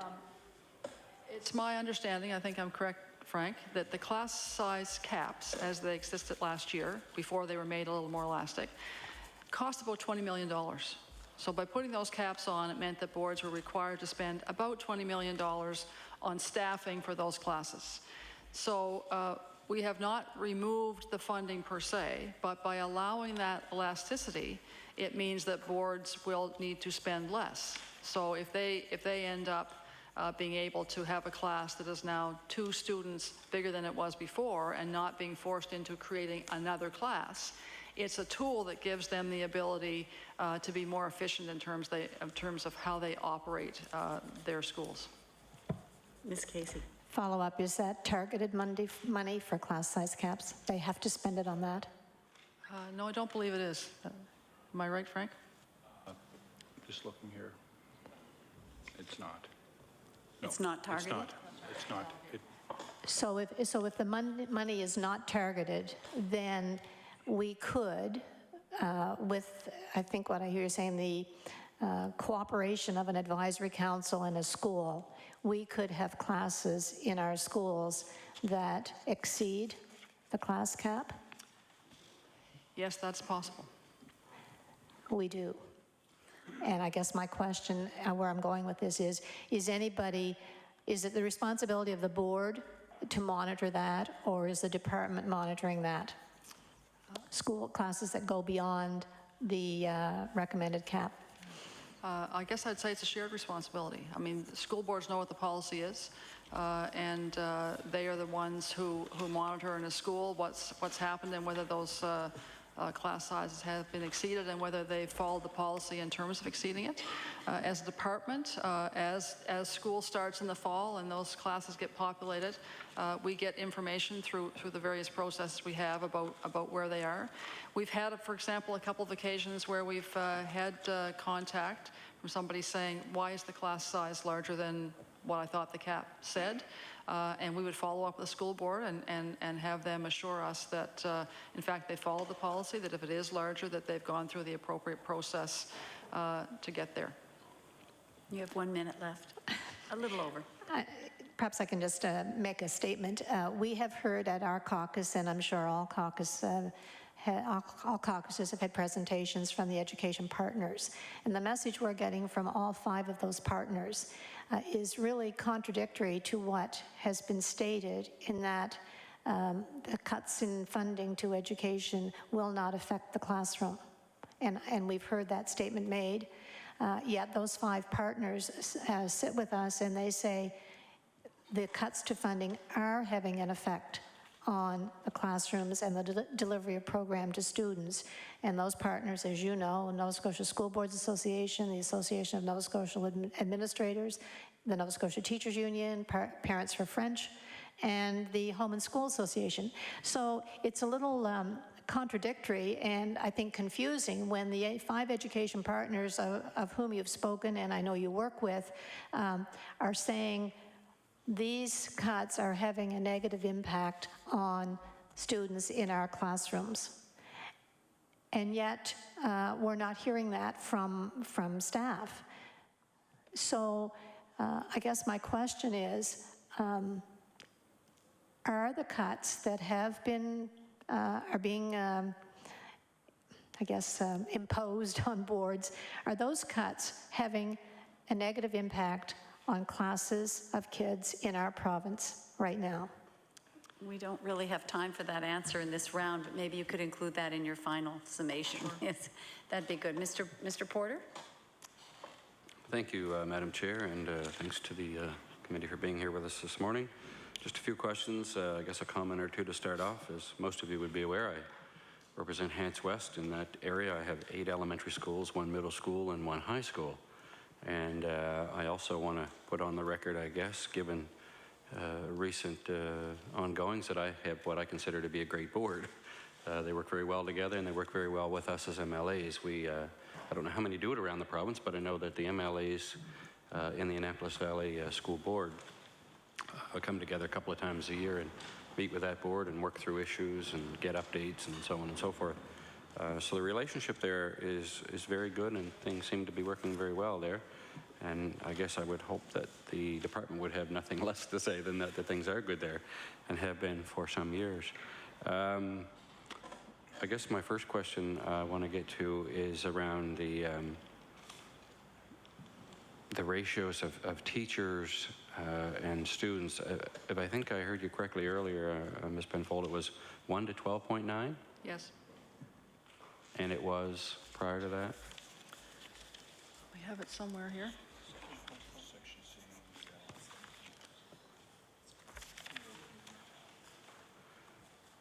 Just bear with us for a moment here. In your opening statement, you said 1 to 116.5. All right. Is that what it is? That was in your opening statement. So it's certainly, it's gone down. So yes. I guess when I hear the ratios and you talk about students and having visited schools and knowing a lot of the kids from my kids still being in school and families and so on, and you work with them, and what impact does the ratio have on the outcome of the student? Do you know that? Has the department studied this thing to death and says, look, it needs to be this, this is the impact, if it's not? Is there something there? I'll make a few general comments, and I think Dr. Lowe will be able to chime in. I guess first a comment about what student-teacher ratio is, because I think often we generally in the public confuse student-teacher ratio with class size, and that's an ongoing discussion. Student-teacher ratio is the relationship between the number of students in a school or in a board and the number of professional teachers who teach and support students. So I guess to state it plainly, it's everybody who's got a teacher's license in a board against the number of students that there are. And some would say, well, isn't that misleading because people think it's class size? I would comment, however, that that measure has been used for decades. It's used across the country. It's reported on by StatsCan. So it is one of the measures, not one to be taken in isolation, because it's important as well to have a discussion about what does that look like, what does that translate to in terms of students in the classroom and how big are those classrooms. So I think it's important to understand that. And as I mentioned in my opening remarks, class sizes have been continuing to drop. With regard to the impact that class size or student-teacher ratio, and I guess more importantly class size, has on student achievement, I think I'm correct in saying that generally speaking, unless you have a significant change in class size, unless you're going from a class of 30 to 12, that a variation of 2 or 3 students in a class or several students in a class has not been shown to have a significant impact. It's more about the quality of the teaching and what's going on in the class and not exactly the number of students. Now, Dr. Lowe will have some comments, I'm sure, about what the research says on these points. Dr. Lowe? Yes, the research over the years has indicated that they could not find a significant correlation between the size of the class and student achievement. Ontario, however, in the last few years has done more study, and the general conclusion is that it's not just the number in the class, it's what happens in the class. The more the class is treated as a unit and you have whole class teaching, then the student achievement is lower. In those classes, and most of our elementary classes in Nova Scotia, would certainly follow the model of working with children in small groups so that you have groupings within the classroom. And that has been found to be the most effective in increasing student achievement. Thank you. And part of the reason for asking that question was based totally on that ratio being what it is. Most people do, I think, misinterpret that to mean something else. And I guess just a bit of clarity there when you say all those with teachers' licenses, is that including those in administration in the board? So that's, your superintendents and others that are there, that calculation, even though I don't want to say they don't have an impact. They certainly have an impact on what goes on within the schools, but they're not hands-on. Do we know, Deputy, what the hands-on, I'll try to word this just right. So if there are 50, I'll use easy math, if there are 50 teachers in the Annapolis Valley Regional School Board and that number is 1 and a 12.9 or whatever it is, how many are actually, what is the actual number? Do we know that? So taking out the administration and others that may hold the teaching licenses? We do. I think, first off, you're right in your assumption that it includes everybody who has a teacher's license, and in most boards that would be right up to and including the superintendents. Oftentimes what people are most interested in is those who interact on a daily basis face-to-face with a child as compared to those who don't. That's principals then as well. And I think we should be careful not to assume that those people who don't stand in front of a classroom are not contributing significantly to the education of students. Right to the senior staff and many of the consultants in boards are contributing significantly in terms of how they interact with students. For example, speech-language pathologists, a guidance counselor, a psychologist, all those folks. With regard to your particular board, the Annapolis Valley Regional School Board, our numbers would indicate that there are 874 classroom teachers. This would be the October 11 stats, and there are 99 administrators. Thank you, and I would agree with your comment with regards to those in the schools, the principals, guidance counselors and such, as again, having been in those schools on a regular occurrence, you see the work that gets done with principals, the relationships as an example with students, very much hands-on, although they may not be directly in that classroom in front of them, very much hands-on. So I appreciate that data as well. There's been some discussion in the last little while about the move from, I guess, grade 6s into the middle school level and then the grade 9s moving to the high school level. Can you update me on where that is? Is that board specific, number one? And are we on target for a certain year? Because I'm hearing that may not quite be all what it was initially. Yeah, there is not a global policy that we're moving towards 9 to 12s in the middle school model. There are some who would argue, and I might be one who would subscribe to this, that grade 9s might be better served in the high school setting. Right now, grade 9s they have a curriculum that's based very much on how grade 7, grade 8 works. There are certain classes, you all take them, and that's how it works. There may be some students, as we've discussed before, and grade 9 is viewed as a very critical year that need to be engaged in the O2 type of opportunities, that need to have perhaps different choices, and those choices might be better served by them being in a high school model. So although we're not moving towards that as a standard, some boards are embracing that and viewing it as an appropriate way to serve their students and to manage their facilities. And of course, when you do that, then that trickles down to, okay, do you have a 7 and 8 or do you have a 6, 7 and 8? So we are not, do not have a goal out in front of us that we need to have so many middle schools or so many high schools. It's very much as the boards plan their facilities, as they look at their student needs and what they bring forward to us in terms of what their requests are for additions and alterations or for construction. Thank you. And just on that, I guess I know that there was a plan, or at least what I had heard to be a plan in our area was to move the grade 6s, I think, next year.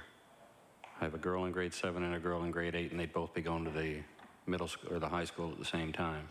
So within the next couple of years that was planned, but I'm hearing for whatever reason that target may not be realistic at this point. There are some parents and families who obviously, which is not surprising, I'm sure to you at all, are skeptical of that.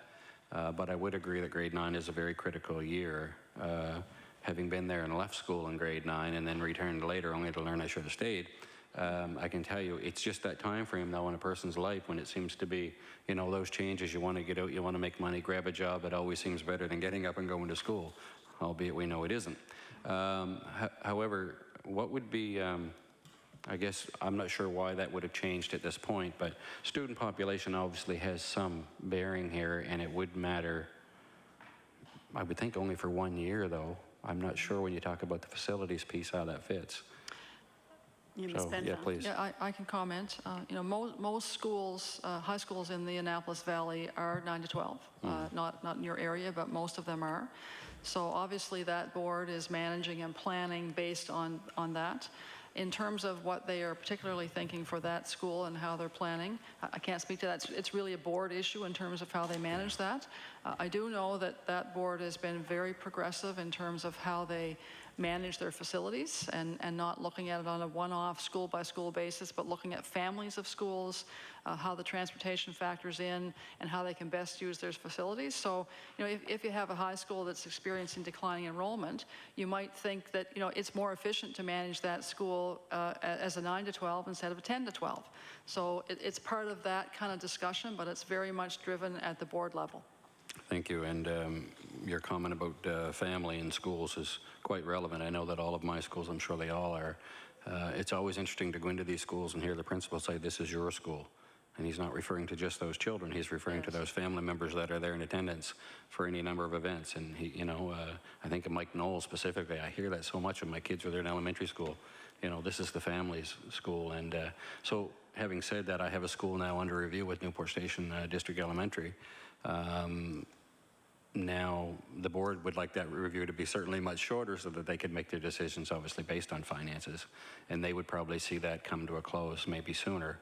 However, there is, the other side of this, people will say, thank God there's a process, because things do change. And that first meeting has been had. It was a very good meeting. We have great representation there by way of a mediator, and Brian Bishop is there in attendance and so on. So it's a touchy area to be involved in with school closing. But I think there were 3 new kids came for grade primary this year, perhaps, and they're down to low 80s, I believe is the number, maybe 82 or 83. But there's some ideas about changing or opening some other opportunities, maybe a French school, something that our area, Enhanced West, doesn't have, but we do see it in other parts of the province, strictly a French school. Is that something that the department would be involved in, or the board would decide on their own? I guess I would start by acknowledging that I'm not surprised that Mike Knowles is a very progressive principal. He and I were in the same phys ed class at Dal in the 1970s. They don't even offer that program anymore, but we went through it together. Your comments about the school review process being a difficult one for everybody are certainly acknowledged. The process that's in place, it takes a long time. You know, it's almost 2 complete school years before a board can make a decision about the future of a school that's under review. As you would know, the staff prepares identification reports that the board deals with at the end of March, and that kicks off that whole year process that you're now describing with study committees and impact assessments, so that the board makes a decision by the next March, which means that if a decision was made to consolidate a school, close a school, or change how it operates, it would be the following September at the earliest before they could do that. We certainly acknowledge that that's a difficult process, but that the process that's there is one that is there to ensure that the public and families have the utmost opportunity to participate. In terms of the location of French schools, the CSAP is the board that, it's our only provincial board. The other boards are all regional, and they are charged with delivering French first language education to those constitutionally entitled families and students, and they do an excellent job. They recently opened their newest school in Porters Lake for elementary school children, and they approached us with that when they identified a population of entitled parents and families with an interest in opening a school there. And certainly if they identify to us a similar need in another area, we would always be prepared to discuss and work with them whether or not it was an appropriate place. Recognizing that, having said that, it all factors into the TCA budget, what schools are available, all of those things. But we are very much interested in supporting the rights of entitled parents to have their children educated in French as their first language. Thank you, and I think I only have about a minute left, so I just want to quickly get to, there was a capital list of projects, certainly in my area. Hansport was one of them, 3 Mile Plains was another, and I think that I'd submitted something with regards to Windsor Fork School. I'm just wondering if those schools, and I know Hants West went through an extensive bit of money being spent to bring that where it is today. Thankfully, it's new and refreshed. I'm just wondering if those projects are still online for the years that they were set for, or if there have been changes to that capital budget moving forward with the projects. I'll make a general comment, and then Mr. Dunn may chime in. As I mentioned earlier, there's a whole process with schools bringing forward what their wishes are, and each year it depends on the allocation. Government announced its capital plan for education for the coming year just last week, and indicated what projects are on tap within the budget. Of course, when you start something, it implies you're spending money in the out years, so a certain amount of your capital budget is always dedicated to those projects which have always started. There is a long list of priorities that we've received from many boards over a significant number of years, and we will soon be going out to school boards asking them to confirm their priorities for us. So projects that aren't started yet, we'll be asking boards, please confirm what your priorities are. Some of them have been on the books for a long time. Enrollments have changed, priorities have changed, the condition of schools have changed.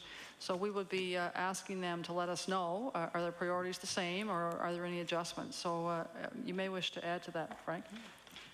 We don't have a great deal of time, but okay, I can quickly say in the Annapolis board, the capital projects that were approved for 12-13 would be Kings County Academy, which is essentially a finish up of that school, Aldershot Elementary School, and the Hansport School. Great. Thank you, Mr. Dunn. We're going to turn it back over to Mr. McKinnon for 16 minutes. It will take us right to 10:59. Thank you very much, Madam Chair. I'm going to share my time, so I'm going to perhaps have 2 or 3 snapper questions, and if the answers could be as close to yes or no, would be really appreciated. The minister's whole thrust in budget time was protect the classroom, protect the students, protect learning. And one of the directives given to boards was that administrative costs should be cut 15%. Did in fact all or most boards meet that target? Yes, all boards complied with the instructions that we gave them. Thank you very much. There were a number of targeted initiatives that were in fact, my understanding is they were protected, and included in that was healthy living. And I think that's extremely important with the obesity levels that we are dealing with in society at all age levels. And healthy living, I guess, is one area that we should be protecting despite declining enrollment. Was that one of the initiatives that was in fact protected? Yes, the funding was unchanged. Thank you. And a concern that I have had for many years, and this is my last question, is we have a tremendous amount of excess square footage throughout our whole province, throughout every board. What are we doing in relationship to schools being used more during the daily school hours and also in the evenings, and incorporating perhaps day care, community services, health and wellness, or any initiatives that we can possibly use some of that square footage for? Are efforts being made in that regard? So I feel like I'm on reach for the top. We've a couple, I can't say yes or no to this one. There are a couple of things going on. One of them, the Schools Plus programs that I've already mentioned a little earlier. And as well, government will soon be announcing the details of a community use of schools grants program that will be specifically targeted and helping to remove the barriers that may exist for community groups in using schools. So if a community group wants to use the school and attracts extra janitorial service, for example, that's something that can be a barrier to the community using the school. So that's only one example, but we hope that that will help bring the community more into the school and to use that space for what is essentially a public building. I'll turn over to Mr. Burrell. Thank you very much. Thank you. Mr. Burrell. Thanks. I was wondering if we could go back and follow this area of concern that Ms. Casey was raising with you a few minutes ago about what the new formula is going to do relative to rural schools. I think it's obvious and clear that it will be an improvement to, rather than have a mechanical transfer of 150,000 per 100-student school, that we have a transfer that's more closely related to actual circumstances of isolation. But the matter of the definition of isolation is so critical. Now, if I'm understanding what you've said so far, the definition that has been offered is a 30-minute distance between facilities, and then in subsequent discussion with boards, we have kind of moved to 30 minutes between facilities with some added consideration for peculiar geographical circumstances. But I wonder what you would make of this suggestion, that in fact the distance between facilities is itself an inappropriate measure of isolation in small rural schools, for this reason, that by definition, the smaller and more rural the school, the greater the dispersal of population in the area it serves, and the greater the scope, the breadth, the geographical width of its catchment area. So that in order to measure the actual isolation, in the definition we need to account for this feature, the outside perimeter of the catchment area, not the distance between facilities, and that we're in danger. I'm wondering if you have a comment on the thought that we would be in danger of coming to HOG 2 or 3, or the new HOG, for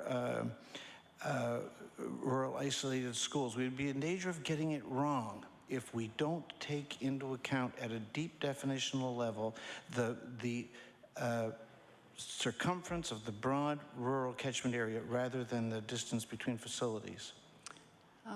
I'd be happy to comment. I guess what I'd say is the current formula has got it wrong, because the way the formula is set up now, funding goes to a school based on just the number of students.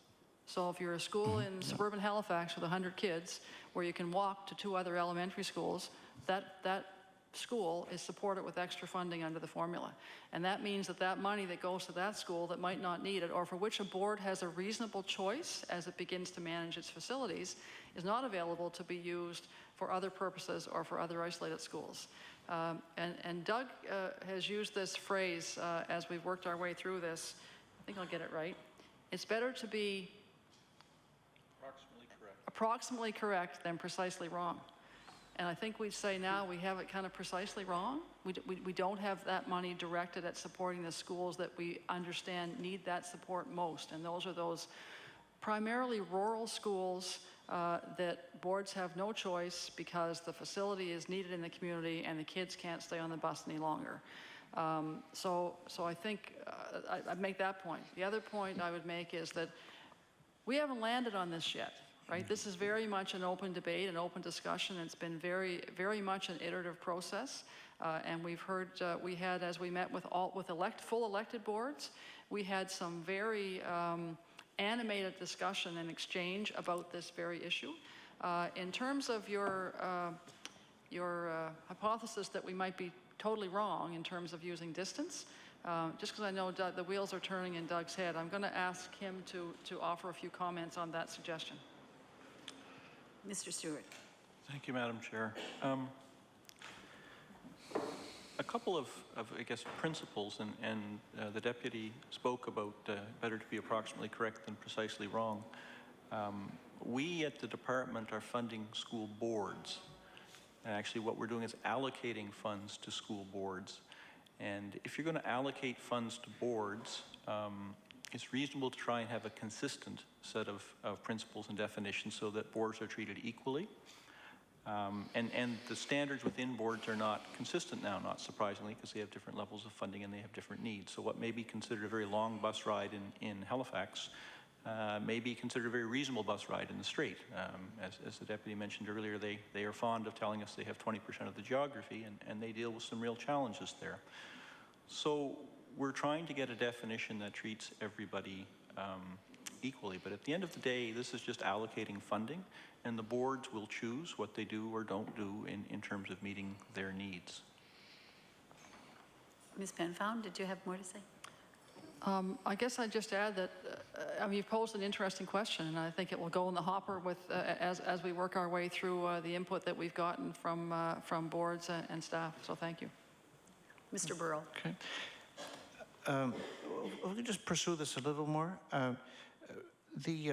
Would you agree that the more actually rural and isolated the school, the less the distance between facilities is an actual measure of distance as it is experienced in the school?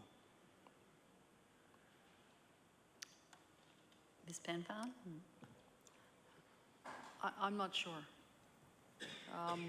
You know, you started with your earlier question about just because if the school is rural, that means you have a larger catchment area and the people who come to that school are more dispersed. That may be so, but I don't think it's necessarily so. You could have a very small community that's quite isolated, but the people in that area, that small number, live in fairly close proximity to the school. So I'm not exactly sure about your hypothesis, and Doug, you may wish to add something. Mr. Stewart? Yeah, I guess I would simply say it really, I think that statement is perhaps too general to use because it very much depends on the configuration of the schools and the geographic area. You can have a large number of rural schools that are all scattered 20 or 25 minutes apart, but are centered, or you can have them all in a ribbon, in which case it gets much more difficult. So no, I don't think straight up I can agree with, I acknowledge that certainly rural areas have more challenges around getting the students to the school than more urban ones, but I don't think you can really treat them all the same. Yes, Mr. Burrell, carry on. You have about 6 minutes. Thanks. I wonder if we could maybe just go back to the things that you were raising, Ms. Pound, when we started. Speaking about this kind of general moment where we are with the formula and with declining enrollment, it strikes me that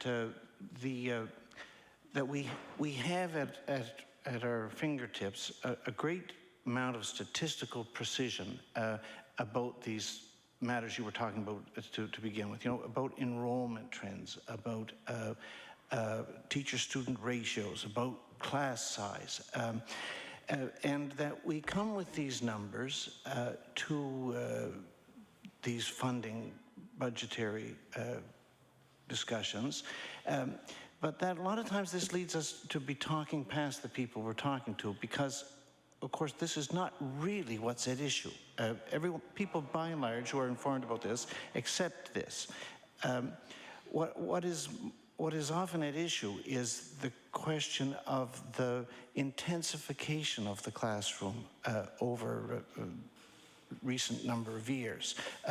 And so often if a person, we provide the numbers about enrollment, class size, teacher-student ratio, then there's the counter contention that yes, but the number of students in special needs situations, the number of students needing in-class staff supports and so on has increased. But I've never in this discussion heard this second matter, the intensification and the number of students, the increase in it with students needing student supports. I've never heard the kind of statistical precision about what has happened in that area over the last decade, 5 years, that we have, for example, about declining enrollment, student-teacher ratios, and so on. But really, we would need to have, or it would be helpful to have that kind of statistical precision to pursue this discussion constructively. Are those numbers available in the department? We certainly have, through our Student Services Division, a reasonable handle on the number of students with special needs in schools. We have good information about the number of students who are assigned a teacher assistant. We certainly know what number of students in schools are being serviced by resource teachers. Have we got that all rolled up into the kind of precision that you're asking about? I would say no, we probably don't at this point. We do have, I hope, though, soon the ability to do that. We are now approaching full implementation of our in-school information management system, which will be out to all schools by the fall of September, fall of 2012. And it will allow us the ability to, in real time, more accurately gather data about who our students are, what their needs are, and how they're being serviced. So I think that we're well on our way to fully understanding that. For example, we are not sure that we have an accurate picture of how many students are on individual program plans, which is a very significant piece of information. We have heard concerns expressed to us by the African Nova Scotian community about, is there a disproportionate number of African Nova Scotian students on IPPs? And we're working towards being sure that we have a complete understanding of those numbers, because that should factor into how we manage our program planning. Okay. Thanks. Mr. Epstein? Oh, you have a few more questions? Mr. Epstein? Thank you. Deputy, the reason we spend so much time talking about money in education is because we're concerned about the quality of the education that's offered to our children. We're concerned about the outcomes. We're concerned about making sure that education, which is widely seen and valued as really the only reasonable way forward for individuals and families and for our communities, is delivered at an acceptable and good quality level. So I'm wondering if you have any comments for us about outcomes. What's the state of knowledge about outcomes in our school system by national and international measures? I'd be happy to make a general comment and then ask Dr. Lowe to chime in. I guess it's always entirely appropriate for us to be talking about improving the system. We should always be thinking about that and always be thinking about the system needing to change to meet the changing demands of our students. I think we should, however, be careful not to be an apologist for a system that we don't need to apologize for. You know, we have an excellent system. Internationally, we rank very, very high. The Canadian system is wonderful, and we are a wonderful part of that system. We ride around the middle in terms of the Canadian provinces, and if you were to discount the larger provinces with more money and more students like Ontario and Alberta, we actually do pretty darn well. We have an increasing number of international students who come to Nova Scotia under the Nova Scotia International Student Program to enroll in our high schools, to get their education here and to experience our culture and our province. We have an increasing number of international schools who are clamoring to offer our P-12 program in places like China and Egypt and Abu Dhabi because it's of such high caliber. Are there things that we're concerned about? Of course there are. We think that the results in math are not where they should be. It's quite troubling that some of our students are showing less than desirable outcomes in math, and we have some plans to work on that. But in terms of where we stack up internationally, I'm going to ask Dr. Lowe to perhaps have the last word on this. Yeah. Dr. Lowe, if you would, we just have a few seconds left, so that will be the last word. Okay, thank you, Madam Chairman. Going to the math, you've heard that in the PCAP results that Nova Scotia is slightly below the Canadian average. But internationally, the Canadian average takes in only 10 countries in the world. There are only 9 countries above us in the world. So it's relative. It's a very high standard. And we're still, in Nova Scotia, we still are exceeding countries like the United Kingdom, Sweden, and so on. But that's not good enough. We know that we still have to improve. We are looking carefully at the curriculum. We still believe that in mathematics that we have a sin of having too many outcomes in the curriculum to be covered, and so we're looking at going to the essential ones in more depth. But thank you for the answers. Thank you very much, Mr. Epstein. And I'm not sure that we really don't have any time, but you may have 1 or 2 quick comments, Ms. Penfound, just to wrap up. Only to say thank you for your attention, and we'll be continuing to work with boards to make sure we have an appropriate and fair allocation model for funding to school boards. Thank you very much. Well, thank you very much. I appreciate that. We have no committee business today, so we'll be back next week on December 7th for the Department of Health and Wellness, and a motion to adjourn. Thank you very much, Mr. Epstein.